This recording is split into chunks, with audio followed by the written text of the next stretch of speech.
to my channel. I'm going to come and talk to you guys real fast about Real Housewives of Potomac. Definitely want to go ahead and try to catch up on a couple of these Sunday shows.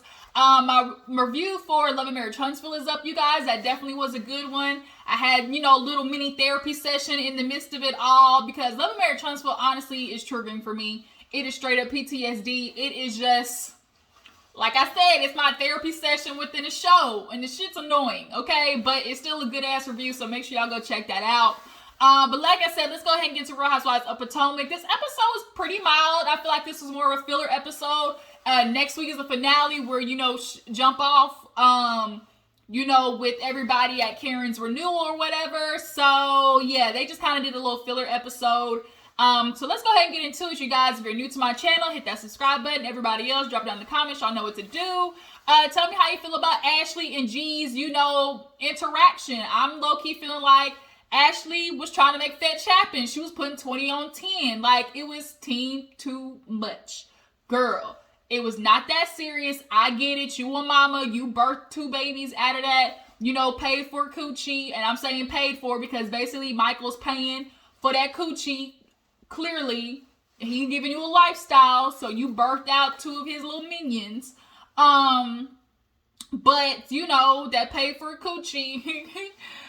Like, it was not that serious, Ashley. Like, that's just me. But y'all drop in the comments and let me know. Yeah, let's go ahead and get into the episode, you guys. So we open up with everybody basically getting off of, the sprinter. They're coming back from, the yacht ride. That's what it is. They came back off the yacht ride, and everybody basically old ass went to go take a nap. Okay, everybody's like, we're gonna take a nap while later on it's time for the crab boil. So everybody's getting ready for the crab boil, and it's a real bougie crab boil. Real bougie. Okay. Of course, Robin, Gizelle over there still complaining. Robin, what did you bring this season? Next episode is the finale, and we finally see you and Juan have a scene, and it didn't look that good, but like, what did you bring this season besides chaos and unnecessary, little Tweety Bird comments off the sidelines? Like, bitch, what were you here for? Like, Robin, you gotta understand, you would do so much better on this show if you would get out of Gizelle's ass. Like, if you spent time separately with these ladies, you would make it a whole lot further on this show. But you've allowed yourself just to be like this hardened bitch on the sidelines coming up with shit. And it's like, first of all, get out of Gizelle's fights. Secondly, be yourself. Like, Robin, you don't understand. First season, everybody loved you. First and second season, people were really digging you. Like, you were down to earth. You understood the come up. You had a fine ass husband. Like, you represent a certain demographic of women who, stay at home with their kids and, take their cheating ass husbands back. You could have, been... Girl, you just effed up the whole thing. You did not understand the assignment. Period. But her and Gizelle talk about whatever they talk about. Mad. They ready for the crab boil to get ready to go.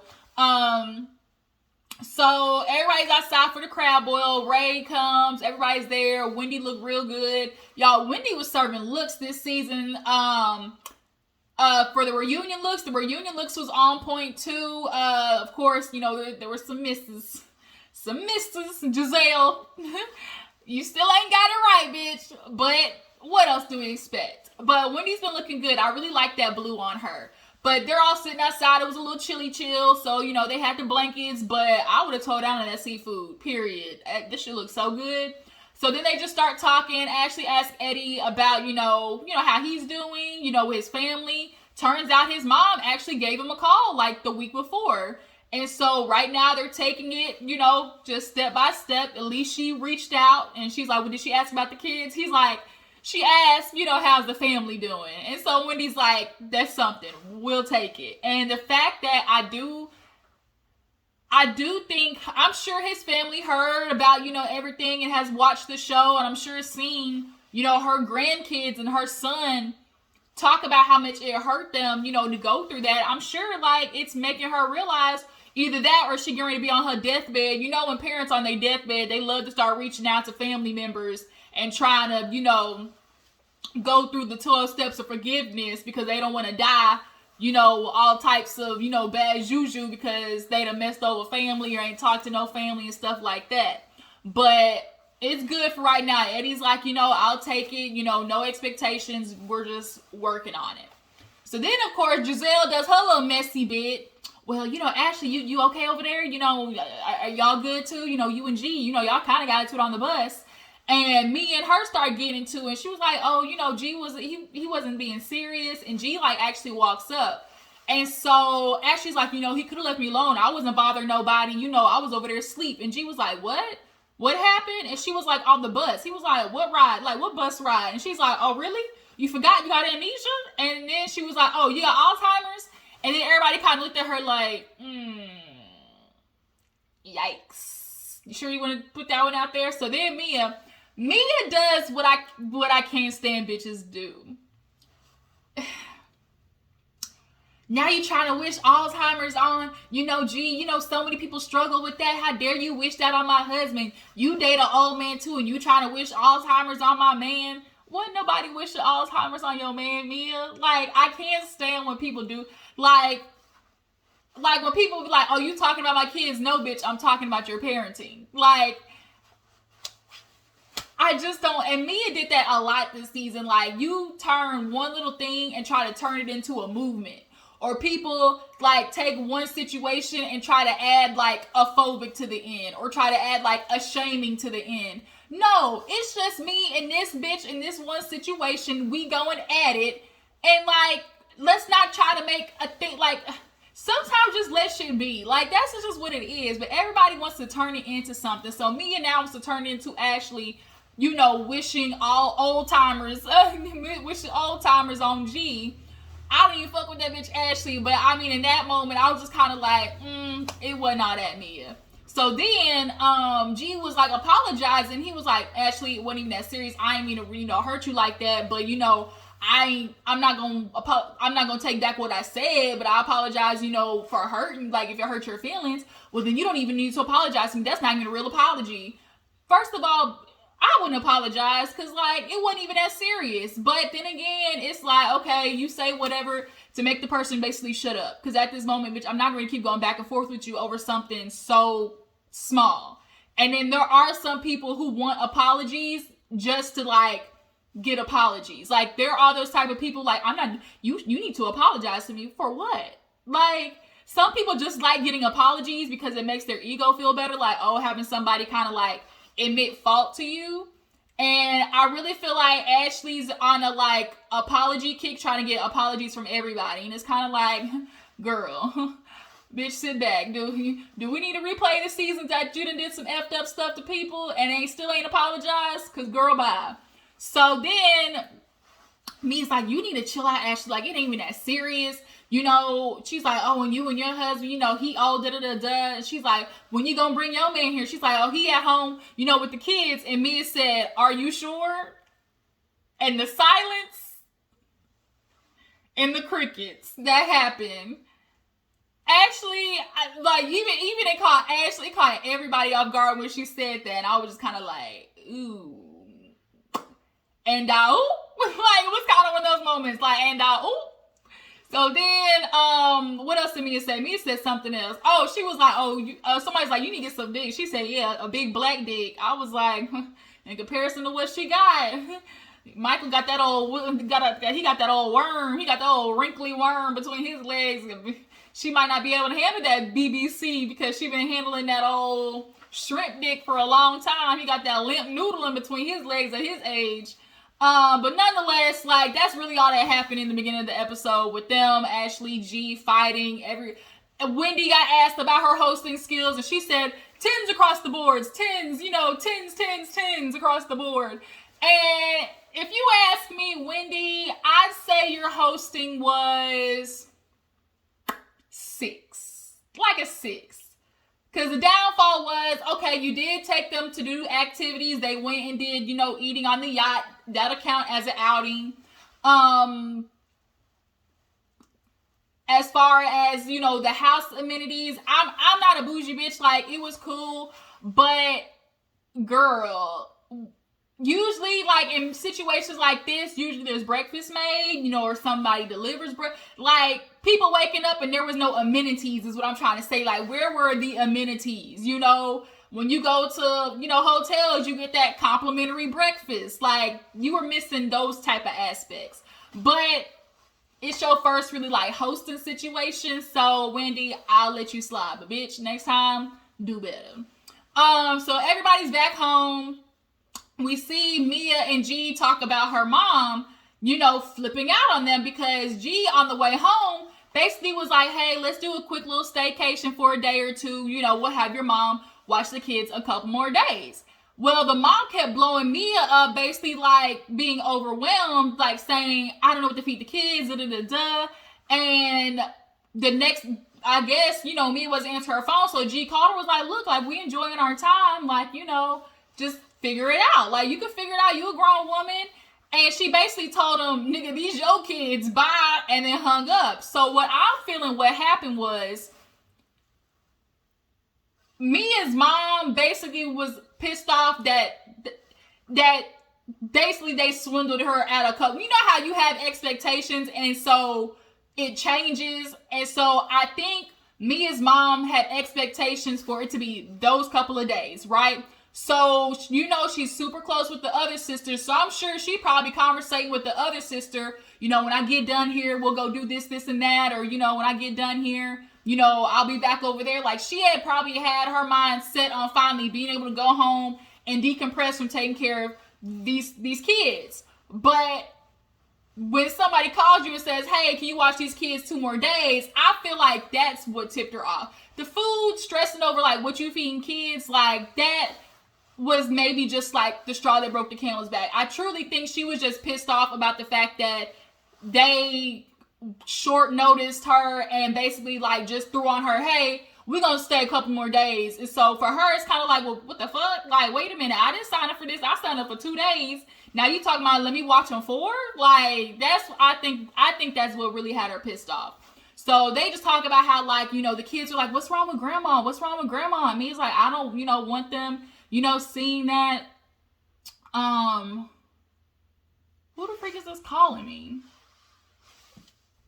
All right, y'all, sorry, I'm back. Somebody was calling me, but basically Mia was like worried that the kids are going to see her, like, her mom be, you know, dysfunctional. They were all asking, like, what's wrong with grandma? What's wrong with grandma? And she doesn't want her kids to experience that.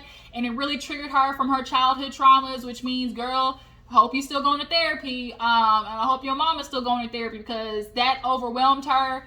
And she honestly just needed to be real and upfront. Y'all inquired my time for 2 days, and you calling me saying, hey, watch them a few more. I already got plans, bitch. I already had plans. That's why she told G, bruh, these your kids. That's why she said it, bruh, these your kids. So, yeah, so that was what went on, you know, right there. So after that, Karen sends everybody their invitations. You know, Karen said, everybody open the junk outside. And she had the butterfly invitations. We've seen the butterfly invitations before on Housewives. Everybody reacted how usual black people and bugs don't go together. Juan, fine ass, he damn near ran inside, you know, the house because they opened the junk on the porch.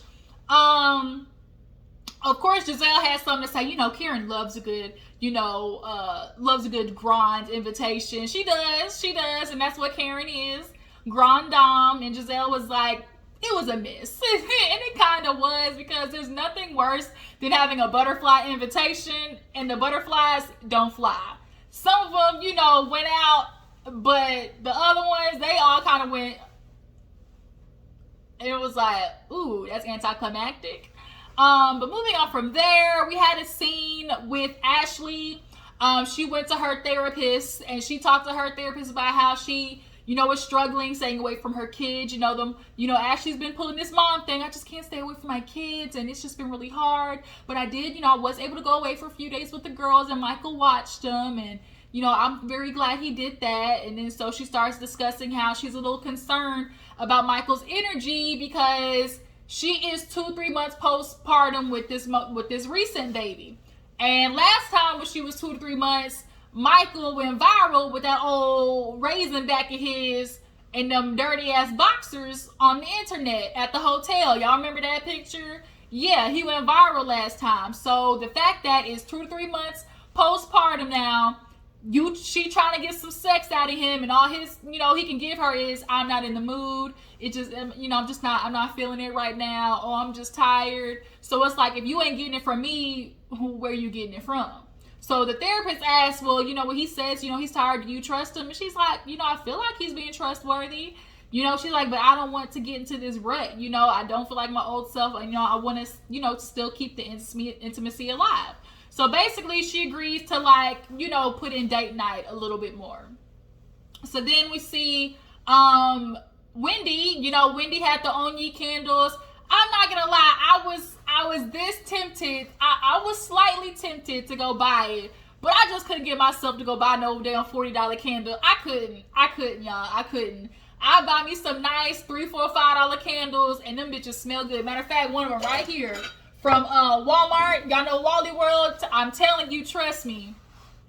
Velvet Sands, go get it. No, it's called Velvet.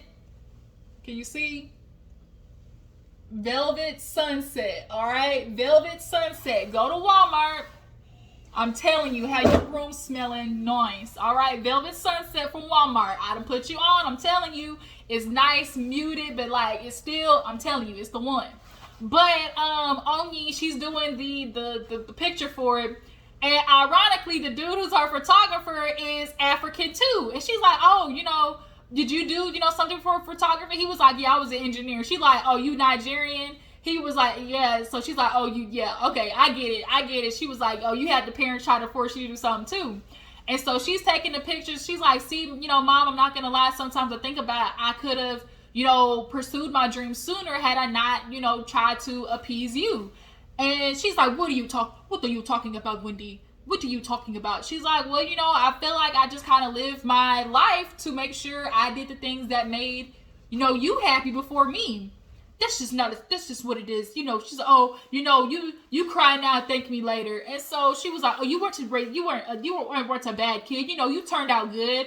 And Wendy's like, just because I turned out okay doesn't mean the process was good.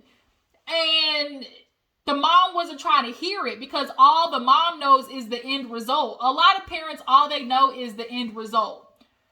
But what the child had to go through for that, that still matters. And so she was like, with my son the other day, I thought he did something and turned out he did it. So I went back to him and apologized. And it made me realize, dang, I don't think I've ever heard you apologize to me. That is a lie, Wendy. That is a lie. I have always apologized. You were latchkey children. And, when I came home, I would say sorry for not cooking or sorry for, coming home late. And I need you to understand, Mama. Walking in the house to your kids and saying, oh, I'm sorry I came in later. Oh, I'm sorry I didn't get a chance to cook. It's totally different from acknowledging when, hey, you might have reacted to a situation wrong. Or, hey, you could have talked to your child in a better tone. Or, hey, when you make your children feel a certain type of way, I'll put it this way. If your child has gone their whole childhood never hearing sorry from their parent, I hate to break it to you, you didn't do as good as you thought.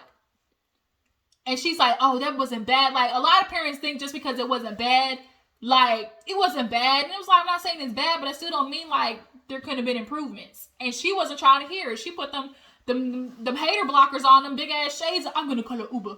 And she's like, no, don't go, Mom. But it was kind of sad. It was sad to see the mom, and the fact that was your reaction goes further to prove you were the mom that said sorry. And I guess what? Candace at the reunion, I guarantee Candace is going to empathize with Wendy on that, because I do think that has a lot to why Candace reacts the way she does. I think she was shut down by her mom a lot. I really do. I think her mom felt like she knew best. I'm the psychologist in this bitch. I'm the one with the MD. And you can tell her mom doesn't like to hear when she's wrong. I think I think Candace at the reunion is going to empathize with Wendy on that. But turning to a mom who actually does a really good job with talking to her kids, Gizelle. Uh, Gizelle's daughters, they all went out to do like the landscaping thing, to try to fix her $900,000 tear down up. And she talks to her kid about, how they feel about her dating, taking a date to possibly Karen's renewal. And they was like, yeah, dating, but not there, because you don't want it to go bad in front of people. So then she's like, guys, what are you guys feeling from me? And, what can I do better? Like, as far as dating, like, she's basically asking her children's opinions, which a lot of parents don't do. So she's, doing better on that part. And they're like, Mom, you are a vampire, emotionally unavailable. Before that, they was like, Mom, you're going to be old, decrepit, and lonely. Like, I don't want you to be old and gross and alone. And it was like, they was rimming her a new one. But ultimately, they told her, like, we don't know what a functional relationship looks like. I don't either. A lot of kids don't know what a functional relationship looks like because you got all these parents who pull the let's stay together for the kids, but you staying together for the kids only to teach them what dysfunctional ass relationships look like. Because you can't stand each other, so if you can't stand each other, it ain't gonna be nothing but yelling and fighting. And as kids, we getting put in the midst of that, and y'all start giving us complexes that we didn't even motherfucking ask for. Now her daughters are looking at Gizelle like, I don't know what it looked like to be functional. Like, where do I go from here? Like, what am I supposed to do? Because, Mom, you've never been in a functional relationship. That shit with they daddy, we know they daddy ain't shit. He been trying to spread his holy seed from, Potomac to Atlanta. I think the only actual relationship that I think would have been super beneficial to Gizelle and the girls was Sherman. And unfortunately, Monique that up. Like, I think honestly that Gizelle has not been right ever since Sherman. I think Sherman was the one for Gizelle. I really do. And I think that she felt it. And, the girls love Sherman. Hey, Sherman. Y'all remember they love Sherman. And, Monique, she blasted that man for, getting fellatio in the car and bringing his ex-wife on. And I think had Sherman never been on the show, Monique would have never been able to do that. And Sherman, did back away from Gizelle because he knew he was not going to be a part of the show, which is also why I think Gizelle did that shit with Monique, with trying to say Chris wasn't a baby daddy. But nonetheless, the daughter's like, Mom, you just need to be a little bit more emotionally available because, we don't know what to do. Like, we looking at you, be like, we don't know. Where is the example? And so the mom's like, she's like, well, y'all be emotionally available. Well, we kind of need to see an example first. It's kind of like, well, but the point is, at least Gizelle talks to her kids. That's the lesson to take away from this. So, Ashley takes Michael to the Watergate. Come to find out, Michael Ash used to own the Watergate, so we know his money go long. Cause you sell a hotel, bitch, look, the hotels, money. We know that's why Ashley taking one for the team. She's sleeping with his old decrepit ass, so the mama can live good. Well, her ain't shit good for nothing. Man that's sleeping on the couch ain't paying damn bill, and she made sure she popped out a couple of guarantees with them 2 nuggets that she pushed out, them 2 little minions of Michael's. But nonetheless, she put on her little leopard dress and trying to get sexy for her man, only for him to come in and say, yeah, you look nice, and they talking about, everything, only for him to start talking about Juan, because Ashley brings up the fact that, they're going to the renewal, and he's like, oh, well, he's like, I don't want to talk to Candace and Chris, She was like, well, Chris says he want to make up with you. Why would I want to talk to people that I don't know? I can talk to Juan. He's so fun. He's interesting. We actually talk to each other. Juan, he's a nice guy. Really what he should have been saying is, I want to suck Juan thing. I want Juan to be my husband. I want Juan to hit me from the bike. I want Juan to be my cuddy buddy for sure. And Ashley had to be like, okay, yeah, I'm gonna need you to shut up. Like, put this blindfold on and feel this leg. Because it was too much. Even the producer was like, oh, they got a bromance? I'm like, bitch, no, this is a romance on Michael's behalf. This is like some ID type stuff. Because when Juan is in the room, Michael just be like searching the room. Like, anytime, Juan here? Is Juan here? Watch, it's gonna be like that on the finale next week. But basically, they go in the room and get it on and cracking, and I'm just kind of like, ugh, like I could not imagine that old wrinkly back on me with that old shriveled up shrimp dick of his. I could not imagine. Last but not least, Gizelle goes to Dr. Ken. He basically tells her, bitch, break your walls down because your children ain't learning. They not learning, good lessons. Like, you got to teach them to be vulnerable, and it starts with you. But I can understand Gizelle's thought process of, I want a man, but I don't want to have to answer the one. And that's where the word entanglement comes in, bitch. Situationships. Get you a man that you can go on vacation with, go dates with, take out on the town, come and knock that dust off there every now and again, and send him back on his merry way. Because I get it. Men these days clearly ain't causing nothing but stress. Straight up stress, okay? And I can understand Gizelle just wants somebody to just be a companion at her age and let it be that. But she's going to do better with trying to be emotionally available. So that was kind of the end of the episode, you guys. Next week is the finale. It looks like Michael and Chris get into it again. So we'll see how that goes. But I appreciate y'all for tuning in. Make sure to follow my Instagram and Twitter. And I will catch y'all guys later. Bye.